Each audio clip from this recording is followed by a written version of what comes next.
This is Adrian Terry, and I'm joined today by KR Scott, a candidate for the school board of the Moriarty-Edgewood School District. How are you, Mr. Scott? I am doing well today. Thank you, Adrian. I'd like to take this opportunity to introduce you to the community. I'm sure there are some people out there who don't know who you are. And if you would, go ahead and introduce yourself and tell us why you're running for the school board. Okay, well, thank you very much. You'll see me on the ballot as Kevin Reed Scott. That's my full name. That's what they made me register as. But I go by KR. Some of you might know me because I worked as the chair of the Edgewood Park and Recs Advisory Committee, trying to find ways to improve the quality of life here in Edgewood.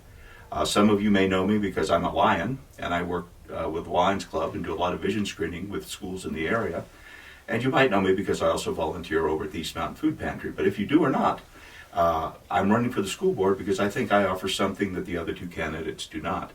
And that is I have experience. I spent 25 years in the classroom at the university, at the community college, and at the middle school level, as well as high school is where I spent most of my time.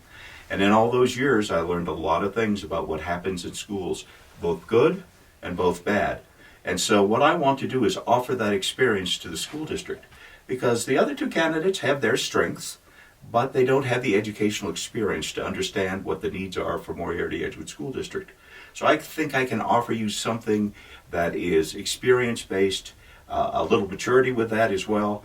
And having been a parent and having served with parents' organizations and having been an educator and serving with educator organizations, I pretty much have done almost everything, including being a department chair. So I'm ready to take on the challenge of being with the school board. Well, education is profoundly important, but one of the controversies of the day is what the school districts are teaching our children. Do you have any opinion on that? See, that's the hard part, Adrian. You really bring up a good point. Nobody knows what the future looks like for our kids, so we do the best we can. We know that our kids need to have a solid foundation in the basics, reading, writing, and arithmetic, as they called in my day. But we also know they need to have a firm basis in technology and in skills that will be survivable in the 21st century, and that has to start in elementary school. But our district has a little bit of a problem. It has a high absentee rate, almost 30%. And with that kind of absentee rate, kids don't learn because if they're not, as we used to say in education, cheeks in the seats. If they're not there, they can't learn. And if they can't learn, the district's credibility drops, its testing scores drop, and its reputation drops. And I want to make sure that stops because it's a very good district. It has pockets of great excellence, and the district is very motivated to improve. In fact, last week I attended a school board meeting, and they were talking about the use of AI. And I thought, wow, for a small rural district, that's a very impressive step to take. And they were looking at both the pros and cons, how it could work for the educators, but also how it would work for the kids.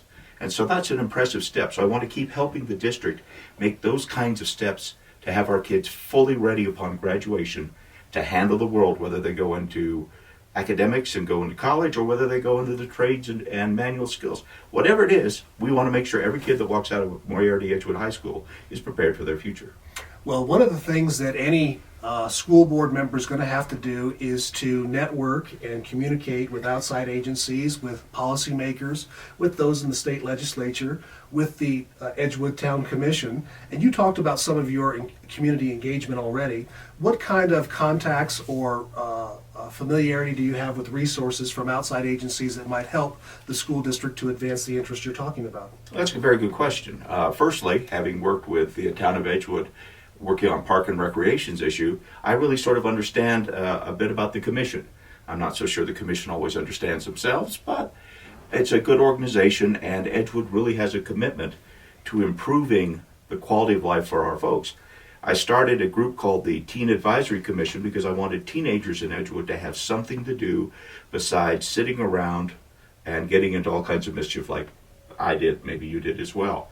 So we have a group now that actually plans events for teenagers in Edgewood. That's a natural outgrowth of what I do. They say that once you're a teacher, you're always a teacher. That's important for me.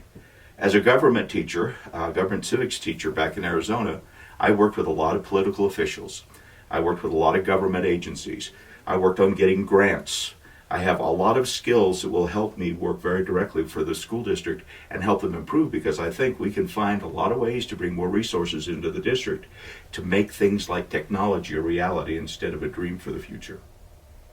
That's an excellent answer, and it sounds like you certainly have some competencies in the areas that you may have to face as a member of the school board.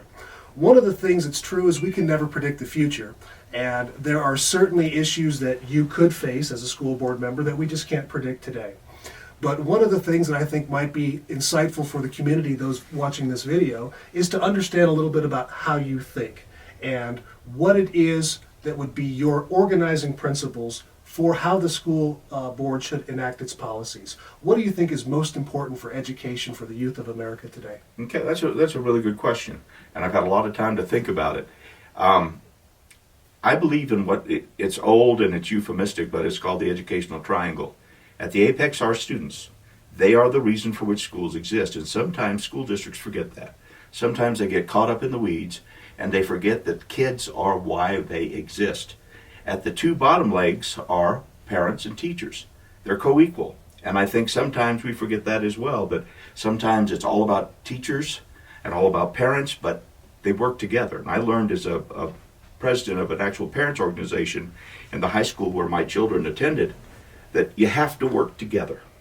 And so the district has some unique challenges between the west side of the district and the east side of the district. I mean, it's a political reality, we have to face it. The west side of the district has the bulk of the students. The west side of the district has the greatest amount of income for the district. The east side is established, but it also has the poorer part of the community.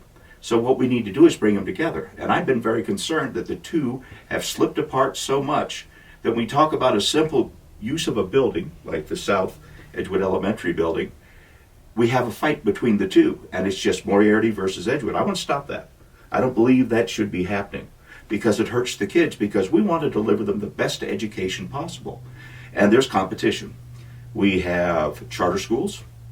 We have a large homeschool community. We have groups that seek to undermine public education. And I got to tell you, I had a chance of sending my kids anywhere they could have gone.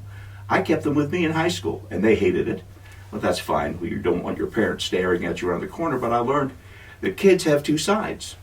The one side is what we see in school, which is a more regimented side because we make it that way. The other side is the side the kids have with their friends. And I learned a lot about that. So by the time I got to be a very senior teacher, I realized that I needed to be more a member of my students' families. So many of my students called me Tio Loco because I was the crazy uncle. And I was the one that tried to sort of work between the kids and their parents on times when the kids just really weren't ready to talk to their parents, and times that the parents were really worried they needed somebody to talk to about their kids. So I think that's a really big part of it. Standards are critical. The district, up until recently, did not have great standards. If you looked at it, you could see that division between the east and the west in terms of the school report cards, and that's a terrible thing to see. That has to change. Everybody needs to be on a level playing field. I know the staff in the district and the teachers are very committed to teaching the kids. I know quite a few of them, and I know they want to be able to be more successful.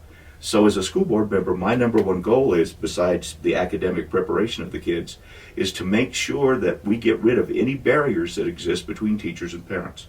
We used to hold parent academies, which was a sort of strange thing to do, but we'd bring parents into school to teach them how to teach their kids. So who remembers algebra? Who remembers calculus? Who remembers even basic American history facts? So we would sit down and show them the resources that we had for them to be successful. Plus, sometimes it was more just, how do I deal with a teenager because I've never had one before? So those are the kind of things we work. Now, going to the academics part of your question, yes, every kid needs a solid foundation in reading and writing, arithmetic, the basic skills, because if you don't have basic skills, you're not going to achieve. By the time the student's in middle school, we need to challenge their mind, make sure that they are prepared to think like high schoolers, so that when they go to high school, they're prepared to think like college students. Whether or not they go, they have that ability for critical thinking, the ability to analyze things. And as a government teacher, I made my kids do a lot of thinking. And it was hard for some of them because they'd never done that before. Sure. But it's important because we want the best future leaders of America, and we don't do it by sitting there and just feeding them pablum. A very important conversation. I appreciate the opportunity to begin it with you. This is an introduction to the community, and I certainly think that you are a candidate who is worthy of consideration. Mr. Scott, Thank thank you. you for your time, sir. No, thank you, Adrian. I appreciate it.